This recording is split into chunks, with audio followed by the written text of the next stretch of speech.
મુંબઈના પરિવાર મૃતદેહ માટે ઘટના સ્થળે પહોંચ્યો છે। અમદાવાદમાં પહોંચ્યો છે મુંબઈનો પરિવાર છે। મૃતદેહ લેવા માટે ઘટના સ્થળે પહોંચ્યો હોવાની જાણકારી મળી રહી છે। પોતાના પરિવારના 4 સભ્યો પ્લેનમાં સવાર હતા।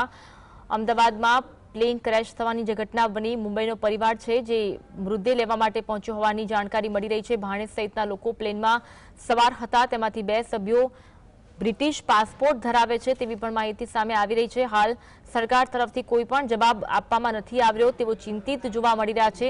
સરકાર યોગ્ય જવાબ આપે તેવી માંગ કરતા પરિવારજનો જોવા મળી રહ્યા છે।